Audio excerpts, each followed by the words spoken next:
Good morning friends. இந்த வீடியோவில் நம்ம ரிசர்வ் பேங்க் ஆஃப் இந்தியாவோட ரோல்ஸ் அண்ட் ரெஸ்பான்சிபிலிட்டிஸ், அது ஆர்பிஐயோட ஃபங்க்ஷன்ஸ் என்ன, ப்ளஸ் வந்து பார்த்தீங்க அப்படின்னா ஆர்பிஐயோட சென்ட்ரல் போர்டு அதோட மெம்பர்ஸ் எத்தனை பேர் இருக்காங்க, அவங்களோட ரோல் என்ன அப்படிங்கிறத இந்த வீடியோவில் வந்து நம்ம பார்ப்போம். ஓகே, ஃபஸ்ட்டு வந்து ஆர்பிஐயோட ஃபங்க்ஷன்ஸ் பார்த்துட்டோம் அப்படின்னா இந்த வீடியோவில் வந்து இந்த ஃபஸ்ட்டு ஸ்லைடில் இருக்கிறத வந்து நான் ஒரு டைம் எக்ஸ்பிளைன் பண்ணிடுறேன். அதுக்கப்புறம் வந்து ஒவ்வொரு டாப்பிக்காக வந்து நான் தனியாக போய் உங்களுக்கு நான் எக்ஸ்பிளைன் பண்ணுறேன். ஓகேங்களா? ஓகே, ஃபஸ்ட்டு வந்து monetary policy and price stability. Second currency management and credit system. அடுத்தது வந்து banker to government, banker to banks. அதுக்கப்புறம் வந்து regulator of foreign exchange. Okay, இதில் first topic monetary policy and price stability. ஓகேங்களா? First இந்த monetary policy வந்து எதுக்காக start பண்ணாங்க அப்படிங்கிறது வந்து முக்கியமாக தெரிஞ்சுக்கணும். ஸோ மானிட்டரி பாலிசி வந்து 2016 உர்ஜித் பட்டேல் கமிட்டி தலைமையில் தான் வந்து இதை வந்து ஸ்டார்ட் பண்ணாங்க. ஸோ இந்த மானிட்டரி பாலிசி கமிட்டியை பற்றின ஒரு தனி வீடியோ வந்து நான் மேக் பண்ணி போடுறேன். அது கொஞ்சம் லென்த்தியாக இருக்கும். ஓகேங்களா? ஸோ இதோட வேலை என்ன அப்படின்னு பார்த்தீங்க அப்படின்னா, இந்தியாவில் வந்து இன்ஃப்ளேஷன் அப்படிங்கிறது பணவீக்கம் அதை வந்து ஒரு ஸ்டேபிளான ஒரு ரேட்டில் வந்து மெயின்டைன் பண்ணணும். சொல்லப்போனால் வந்து பார்த்தீங்க அப்படின்னா 4 ± 2, அதாவது வந்து இன்ஃப்ளேஷன் வந்து 2 to 6 அந்த ரேஞ்சில் தான் வந்து மெயின்டைன் பண்ணணும். அதுக்காக முக்கியமாக, ஓகேங்களா, அதுக்காக ஆரம்பிக்கப்பட்டது. அதை தாண்டி வந்து பார்த்தீங்க அப்படின்னா இன்வெஸ்ட்மெண்ட்டை அதிகப்படுத்தணும். இன்வெஸ்ட்மெண்ட்டை எப்படி அதிகப்படுத்துறது அப்படிங்கிறதையும் வந்து நான் சொல்கிறேன். ஓகேங்களா? ஃபஸ்ட்டு இந்த இன்ஃப்ளேஷனை வந்து எப்படி கண்ட்ரோல் பண்ணணும் அப்படின்னு வந்து RBI monetary policy committee fix பண்ணுவாங்க அப்படின்னா அதில் இருக்கிற ரேட்ஸ், ஓகேங்களா, அது என்னென்ன அப்படின்னு தெரியும் உங்களுக்கு. ரெப்போ ரேட் இருக்குது, ரிவர்ஸ் ரெப்போ இருக்குது, அதுக்கப்புறம் வந்து பார்த்தீங்க அப்படின்னா cash reserve ratio, statutory liquidity ratio. So இந்த மாதிரி ஒரு சில ரேட்ஸை வந்து சேஞ்ச் பண்ணுறது மூலமாகவும் கம்மி பண்ணுறது மூலமாகவும், அதாவது அதிகம் பண்ணுறது கம்மி பண்ணுறது மூலமாகவும் வந்து மார்க்கெட்டில் வந்து பணத்தை வந்து ரிலீஸ் பண்ணுறதும் இல்லை வந்து மார்க்கெட்லேருந்து பணத்தை வந்து வாங்கி வச்சுக்கிறதும், இந்த மாதிரி வேலைகளை வந்து இந்த மானிட்டரி பாலிசி கமிட்டி அப்படிங்கிறவங்க பண்ணுவாங்க. ஓகேங்களா? ஓகே, ஃபஸ்ட்டு இது வந்து இன்ஃப்ளேஷனை கண்ட்ரோல் பண்ணுறது. Control money supply. ஸோ நான் சொன்னேன் இல்லையா, மக்கள் கையில் பணம் வந்து அதிகமாக இருக்குது அப்படின்னா அந்த இடத்துல வந்து பார்த்தீங்க அப்படின்னா பொருட்களுடைய விலை அப்படிங்கிறது ஏறும். அது வந்து இன்ஃப்ளேஷனை வந்து அதிகம் பண்ணுறதுக்கான ஒரு வாய்ப்பை உருவாக்கிடும். ஓகே, அது வந்து எதனால் ஆகுது அப்படின்னு பார்த்தீங்கன்னா இந்த மணி சப்ளைனால தான் ஆகுது. ஓகே, இப்போ ரெப்போ ரேட்டை வந்து ஆர்பிஐ வந்து கம்மி பண்ணுறாங்க அப்படின்னா, ஸோ பேங்க் என்ன பண்ணுவாங்க அப்படின்னா, ஓகே ரெப்போ ரேட் வந்து ஆர்பிஐ கம்மி பண்ணிட்டாங்க, நம்ம வந்து ஆர்பிஐ கிட்டேருந்து லோன்ஸ் வந்து நிறையா வாங்கிக்கலாம் அப்படின்னு சொல்லி லோன்ஸ் வாங்குவாங்க கம்மி ரேட்டுக்கு. அதே பேங்க் வந்து மக்கள்கிட்ட வந்து கம்மி ரேட்டுக்கு வந்து லோனையும் வந்து தருவாங்க. ஏன்னா அதுதான் வந்து ஆர்பிஐயோட ரூல். ஓகேங்களா? ஒரு சர்டைன் பெஞ்ச்மார்க் ரேட்டுக்கு கீழேயோ இல்லை மேலேயோ வந்து பேங்க் வந்து மக்கள்கிட்ட வந்து லோன்ஸ் வந்து தரக்கூடாது. ஸோ அந்த ரேட்டை தரும்போது மக்களுக்கு அஃபோர்டபுளாக இருக்கும். ஓகேங்களா? அப்போ வந்து என்ன பண்ணுவாங்க அப்படின்னா அதிகமாக வந்து மக்கள் வந்து லோன் வாங்குவாங்க. ஓகே, ஸோ லோன் அதிகமாக வாங்குறாங்க அப்படின்னா மார்க்கெட்டில் பணம் நிறைய இருக்குதுன்னு அர்த்தம். பணம் நிறைய இருந்துச்சு அப்படின்னா, மக்கள் கையில் பணம் நிறைய இருந்துச்சு அப்படின்னா அவங்களோட விலையை, அதாவது பொருட்கள் வாங்குகிற விலையை வந்து நிர்ணயம் செய்வாங்க. ஓகே, 20 ரூபா வெங்காயம் விற்கிது அப்படின்னா மக்கள் கையில் பணம் நிறைய இருக்குது அப்படின்னா அந்த வெங்காயம் வந்து பார்த்தீங்க அப்படின்னா 40 ஆகும். ஓகே, இதுதான் வந்து இன்ஃப்ளேஷன். ஓகே, இது எதனால் ஆகுது அப்படின்னா எக்ஸசிவாக மணி வந்து சப்ளை ஆகிறதுனால தான் வந்து இந்த இன்ஃப்ளேஷன் அப்படிங்கிறது ஆகுது. இந்த இன்ஃப்ளேஷனை கண்ட்ரோல் பண்ணுற வேலையும் வந்து மானிட்டரி பாலிசி கமிட்டி பண்ணுற மாதிரி மணி சப்ளையும் வந்து அவங்க வந்து பண்ணுவாங்க. ஓகே, அதே மாதிரி தான் ப்ரைஸ் ஸ்டெபிலிட்டி. ஸோ இப்போ சொன்னேன் இல்லையா, மணி சப்ளை வந்து கம்மியாக இருக்குது அப்படின்னா ஒரு பொருளோட விலை வந்து ஸ்டேபிளாக அதுக்கு தகுந்த மாதிரி தான் இருக்கும். ஓகேங்களா?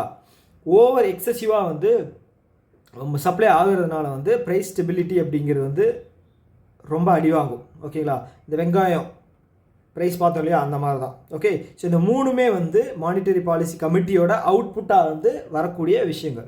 ஓகே ஓகே ஸோ ஏன் வந்து இந்த 4 to 6 2 to 6 ஏன் இன்ஃப்ளேஷன் இருக்கணும்? இன்ஃப்ளேஷன் 0 இருந்தால் நல்லது தானே, நம்ம 0 இன்ஃப்ளேஷன் சொல்லிக்கலாமே அப்படின்னு சொல்லலாம். ஸோ அது அப்படி கிடையாது. ஒரு நாட்டோட ஜிடிபி க்ரோத்தில் வந்து அதிகமாகணும் அப்படின்னா, இயர் பை இயர் அதிகமாகணும் அப்படின்னா பொருட்களோட விலையும் வந்து அதிகமாகணும். பொருட்களுடைய விலை வந்து ஒரு ப்ராடக்டோட விலை அதிகமாச்சு அப்படின்னா ஜிடிபியோட க்ரோத் வந்து அதிகமாகும், இன்ஃப்ளேஷனும் வந்து அதிகமாக தான் இருக்கும். ஸோ இந்த இன்ஃப்ளேஷன் வந்து 2 to 6 இருக்கும்போது இந்த ரெண்டுமே வந்து பார்த்துட்டிங்க அப்படின்னா கணிசமாக கரெக்டாக தான் இருக்கும். ஏன் அப்படின்னா வந்து மக்களுடைய சேலரி, ஓகே, பீப்புளோட சேலரி அப்படிங்கிறது இயர் பை இயர் வந்து இன்க்ரீஸ் ஆகிட்டு இருக்கு இல்லையா, அதுக்கு தகுந்த மாதிரி தான் இது எல்லாமே இருக்கணும்.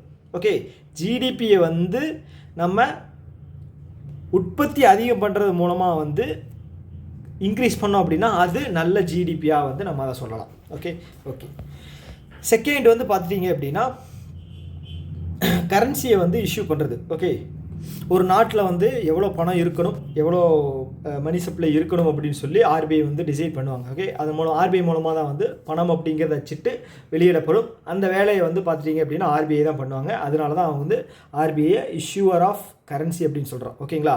அடுத்தது வந்து ரேஷனிங் ஆஃப் கிரெடிட். கிரெடிட் அப்படிங்கிறது என்ன? கடன். ரேஷனிங் ஆஃப் கிரெடிட் அப்படின்னா என்ன?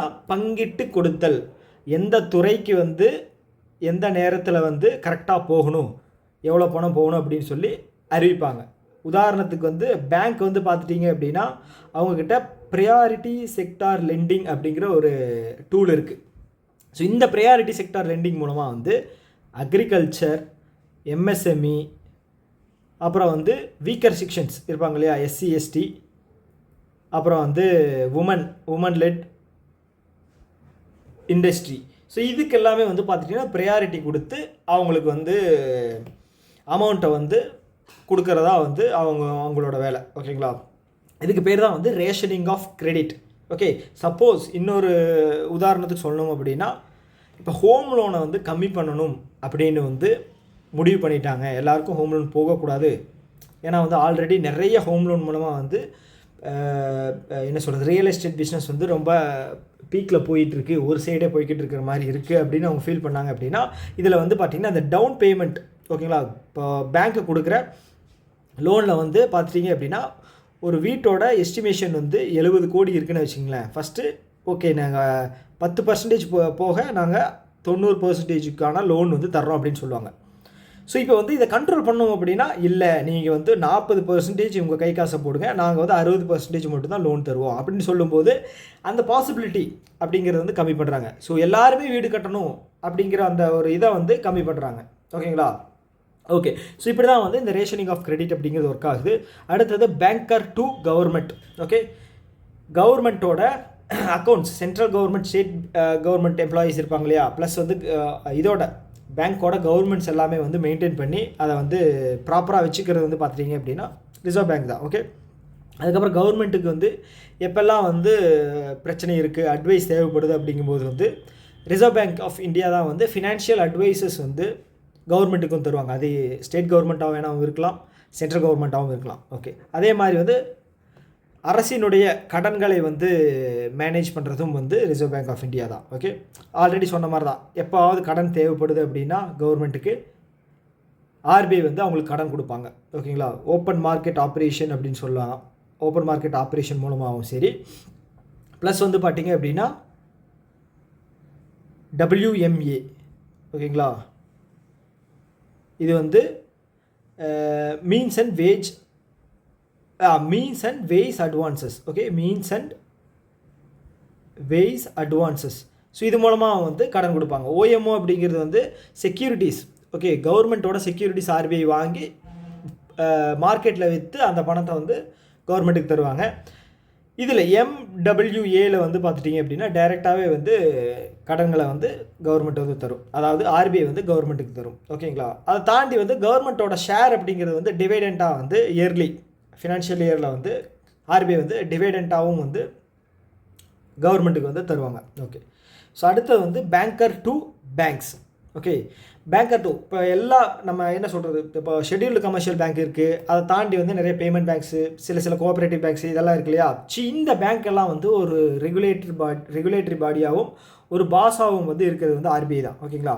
ஸோ அவங்களுடைய ரிசர்வ்ஸை வந்து மெயின்டைன் பண்ணுவாங்க. ஓகே, ரிசர்வ்னு சொல்லும்போது என்ன அப்படின்னா கேஷ் ரிசர்வ் ரேஷியோ சொல்லலாம், ஸ்டாச்சுட்டரி லிக்விடிட்டி ரேஷியோ சொல்லலாம். ஓகேங்களா. ஸோ இது மாதிரி அவங்களுடைய டெபாசிட்ஸை வந்து மெயின்டைன் பண்ணுறதும் என்ன சொல்கிறது ஆர்பிஐ தான். ஓகே, அதே மாதிரி லெண்டர் ஆஃப் லாஸ்ட் ரெசார்ட் அப்படிங்கிறது என்ன அப்படின்னா ஒரு பேங்க் வந்து அதுக்கு பணம் தேவைப்படுது, எந்த வழியிலையும் அந்த பேங்க்குக்கு வந்து பணம் வரலை அப்படின்னு நம்ம அந்த பேங்க் வந்து இருக்கும்போது, அந்த சுச்சுவேஷனில் இருக்கும்போது அந்த பேங்க் என்ன பண்ணுது அப்படின்னா ஆர்பிஐ கிட்ட வந்து கடன் வாங்குறதுக்காக ரிக்வெஸ்ட்டை வைக்கும். ஓகே, அதுதான் சொல்கிறாங்க. லாஸ்ட்டில் எதுவுமே பாசிபிலிட்டி இல்லை, எனக்கு லாஸ்ட்டில் நான் அப்ரோச் பண்ணுறது வந்து பார்த்தீங்க அப்படின்னா ஆர்பிஐ தான். ஆர்பிஐ கிட்ட போகணும் அப்படின்னா நமக்கு வந்து கண்டிப்பாக லோன் அப்படிங்கிறது கிடைக்கும்.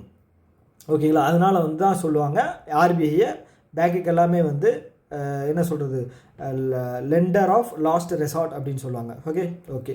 அதுக்கப்புறம் வந்து சூப்பர்வைசிங் ஜாப் அப்படிங்கிறது பண்ணுவாங்க, ரெகுலேட்டர் பண்ணுவாங்க. ஸோ பேங்க்ஸ் எல்லாமே வந்து கரெக்டாக ஒர்க் ஆகுதா, அவங்க வந்து எதுவும் ப்ராப்பரான கைடன்ஸ் மூலமாக பண்ணிகிட்டு இருக்காங்களா, இல்லை வேறு எதுவும் வந்து இல்லீகல் ஆக்டிவிட்டி, இல்லை வந்து டாக்குமெண்ட்ஸ் எதுவும் ப்ராப்பராக இல்லாமல் இருக்கா, அந்த மாதிரி வேலைகளையும் வந்து சூப்பர்வைசிங் இந்த மாதிரி ஜாப்ஸை வந்து ஆர்பிஐ அப்படிங்கிறது பண்ணுவாங்க. ஓகே, ஸோ அடுத்து வந்து ஃபாரின் எக்ஸ்சேஞ்ச் இருக்கு இல்லையா, அந்நிய செலாவணி. ஸோ அதை வந்து முழுக்க ஆர்பிஐ தான் வந்து மெயின்டைன் பண்ணும். அது என்ன அப்படின்னா, இப்போ கரண்ட் அக்கௌண்ட் அப்படிங்கிற ஒரு ஸ்கீம் இருக்குது. இதில் நம்மளோட கரண்ட் அக்கௌண்ட் கிடையாது, இது வந்து ஃபாரின் எக்ஸ்சேஞ்சில் நடக்கக்கூடிய கரண்ட் அக்கௌண்ட். என்ன பண்ணுவாங்க அப்படின்னா, இந்த கரண்ட் அக்கௌண்ட்டில் வந்து ஃபாரின் கரன்சி ரிசர்வ் அப்படிங்கிறது இருக்கும். ஓகே, நம்ம ஒரு கண்ட்ரியிலேருந்து இம்போர்ட் பண்ணுறோமோ எக்ஸ்போர்ட் பண்ணுறோமோ அது வந்து அப்பப்போ நடக்கக்கூடிய ப்ராசஸ். ஓகேங்களா, 1 or 2 டேஸில் வந்து அந்த அமௌண்ட்டை வந்து செட்டில் பண்ணணும். ஓகே, அந்த அமௌண்ட் அப்படிங்கிறது அந்த அமௌண்ட்டோட பேர் தான் வந்து கரண்ட் அக்கௌண்ட்.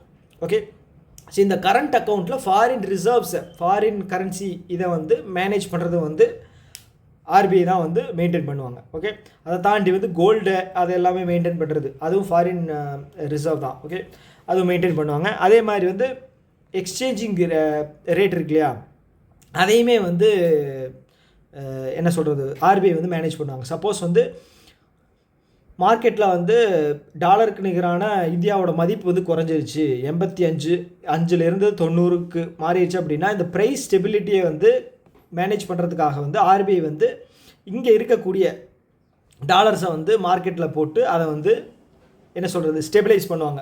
ஓகேங்களா, ஸோ இந்த வேலையை வந்து ஆர்பிஐ வந்து பண்ணுவாங்க. ஸோ இதுதான் வந்து முழுக்க ஆர்பிஐ செய்யக்கூடிய இந்த 5 ஜாப்ஸ். ஓகேங்களா, இந்த 5 ஜாப்லேயே வந்து எல்லாமே கவர் ஆகிருக்குன்னு நான் நம்புகிறேன். ஸோ கண்டிப்பாக. ஓகே, அடுத்து வந்து ஆர்பிஐயோட சென்ட்ரல் போர்டு, அதை பற்றி பார்த்துருவோம். ஓகே, நான் இதை வந்து டைப் பண்ணலை, இது நான் வந்து எழுதியிருக்கேன். டைப் பண்ணுறதுக்கு எனக்கு வந்து ப்ராப்பராக எப்படி டைப் பண்ணுறது அப்படிங்கிறது வந்து தெரியல, அதனால் நான் எழுதி உங்களுக்கு ப்ரெசென்ட் பண்ணுறேன். ஓகே, ஸோ இதில் வந்து பார்த்தீங்க அப்படின்னா சென்ட்ரல் போர்டு, ஸோ இவங்க வந்து முக்கியமான முடிவுகளை வந்து எடுப்பாங்க. ஓகேங்களா, இதில் வந்து ஃபினான்ஷியல் எக்ஸ்பர்ட்ஸ் தான் இருப்பாங்க. மொத்தம் வந்து 21 மெம்பர்ஸ். ஆர்பிஐ சென்ட்ரல் போர்டில் 21 மெம்பர்ஸ். ஓகே, இதில் வந்து பார்த்துட்டிங்க அப்படின்னா 15 பேருக்கு வந்து ஓட்டிங் பவர் அப்படிங்கிறது இருக்குது. ஓகே, 6 பேருக்கு ஓட்டிங் பவர் இல்லை. ஸோ அந்த 6 பேர் யார், 15 பேர் யார் அப்படிங்கிறத பார்ப்போம். ஓகே, ஸோ இதில் வந்து அஃபிஷியல் டைரக்டர்ஸ் அப்படின்னு சொல்லி 5 பேர் இருக்காங்க. ஓகே, அதுக்கப்புறம் நான் அஃபிஷியல் அப்படின்னு 16 பேர் இருக்காங்க. ஓகே, இந்த அஃபிஷியல் டைரக்டர்ஸில் ஃபஸ்ட்டு வந்து கவர்னர். ஓகேங்களா, ரிசர்வ் பேங்க் ஆஃப் இந்தியாவினுடைய கவர்னர் தான் வந்து இதில் வந்து ஃபஸ்ட்டு மெம்பர். இவருக்கு தான் வந்து ஹை அத்தாரிட்டி இருக்குது. ஒரு கடினமான சுச்சுவேஷனில் வந்து எல்லாரோட டிசிஷனும் வந்து ஈக்குவலாக இருக்குது அப்படிங்கும்போது கவர்னர் இருக்கக்கூடிய முடிவே வந்து ஃபைனலான முடிவு.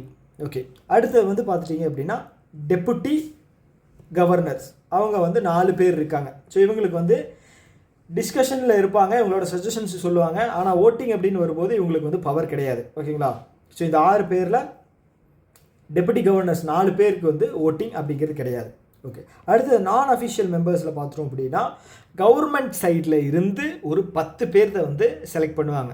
ஓகேங்களா, ஸோ அவங்க வந்து பார்த்தீங்க அப்படின்னா ஒரு பிஸ்னஸ் நடத்தக்கூடிய ஒரு இதில் இருப்பாங்க, இல்லைன்னா பெரிய பெரிய இண்டஸ்ட்ரியலிஸ்ட் அவங்களும் இருப்பாங்க, இல்லை அப்படின்னா வந்து ஒரு காலேஜில் வந்து பெரிய ஐஐடி ஐஐஎம்மில் வந்து ஒரு லெக்சரராக இருக்கிறவங்க, இல்லை வந்து ஒரு எக்கனாமிஸ்ட்டாக இருக்கிறவங்க. ஸோ இவங்களை செலக்ட் பண்ணி ஒரு 10 பேர்த்த வந்து இந்த போர்டு மெம்பரில் வந்து இது பண்ணுவாங்க, இதில் ப்ளேஸ் பண்ணுவாங்க. ஓகே, ஸோ இவங்க வந்து நாலேஜ் அப்படிங்கிறது இந்த 10 பேருக்கு வந்து வேறு ஃபீல்டில் எக்கானமியில் வேறு ஃபீல்டு இருக்குது, அதில் வந்து பயங்கர என்ன சொல்கிறது நாலேஜபிள் பர்சனாக இருப்பாங்க. ஓகே, அடுத்தது 4 பேர் பார்த்துட்டிங்க அப்படின்னா directors. Okay, local board directors. ஆர்பிஐயோட லோக்கல் ஆஃபீஸ் இருக்கு இல்லையா, எது south, east, west, north. So இந்த 4 இருக்கிற லோக்கல் போர்டு. ஓகேங்களா, அதில் இருந்து ஒரு டைரக்டர்ஸை வந்து அப்பாயிண்ட் பண்ணுவாங்க. ஓகே, அடுத்த மிச்ச 2 வந்து பார்த்துட்டிங்க அப்படின்னா கவர்மெண்ட் அஃபிஷியல்ஸ். ஓகேங்களா, நான் சொன்னது இது வந்து 10 பேர் வந்து கவர்மெண்ட் அப்பாயிண்ட் பண்ணுற இந்த பிஸ்னஸ் அண்ட் இந்த கேட்டகரியில் இருக்கக்கூடிய நபர்கள். இந்த 2 பேர் வந்து பார்த்தீங்க அப்படின்னா எக்கனாமிக் சர்வீஸ்லேருந்து ஒருத்தரும் ஃபினான்ஸ் சர்வீஸ்லேருந்து, அதாவது government department economic affairs finance அஃபேர்ஸ்லேருந்து ஒவ்வொருத்தரும் வந்து இந்த போர்டு மெம்பர்ஸில் வந்து இடம் பெறுவாங்க. ஸோ இந்த 2 பேர்த்துக்குமே வந்து ஓட்டிங் பவர் அப்படிங்கிறது இல்லை. ஓகே, நம்ம முன்னாடியே பார்த்தோம் டெப்புட்டி டைரக்டர்ஸுக்கும் ஓட்டிங் பவர் இருக்குது, அதாவது டெப்புட்டி கவர்னர்ஸுக்கும் ஓட்டிங் பவர் இல்லை. இப்போ வந்து கவர்மெண்ட் அஃபிஷியலாக இருக்கக்கூடிய எக்கனாமிக் அண்ட் ஃபினான்ஸ் டிபார்ட்மெண்ட்டில் இருந்து வரக்கூடிய 2 பேர்த்துக்குமே வந்து ஓட்டிங் பவர் இல்லை. ஓகேங்களா? ஓகே, இதுதான் வந்து சென்ட்ரல் போர்டோட மெம்பர்ஸ். ஓகேங்களா? அந்த சென்ட்ரல் போர்டு வந்து கிரிட்டிக்கலான சுச்சுவேஷன்ஸில் வந்து சில முக்கிய முடிவுகளை வந்து எடுப்பாங்க, எக்கானமி சம்மந்தமான விஷயங்களை. ஸோ இதில் 21 மெம்பர்ஸ் ரொம்ப முக்கியம். அதில் 15 பேர்த்துக்கு ஓட்டிங் பவர் இருக்குது, 6 பேர்த்துக்கு ஓட்டிங் பவர் இல்லை. ஓகே, ஸோ உங்களுக்கு இந்த வீடியோ மூலமாக வந்து சென்ட்ரல் பேங்க்கோட ஃபங்க்ஷன்ஸும் சென்ட்ரல் பேங்க்கோட சென்ட்ரல் போர்டும், அதாவது ஆர்பிஐயோட ஃபங்க்ஷன்ஸும் ஆர்பிஐனுடைய சென்ட்ரல் போர்டும் வந்து உங்களுக்கு கிளியராக புரிஞ்சிருக்கும்னு நம்புகிறேன். இதை பற்றின ஏதாவது டவுட்டோ இல்லை ஏதாவது கருத்துக்களோ வந்து தெரிவிக்கணும் அப்படின்னா கமெண்ட் பாக்ஸில் சொல்லுங்கள். கண்டிப்பாக அதுக்கு நான் ரிப்ளை பண்ணுறேன். தேங்க்யூ, பாய் பாய்.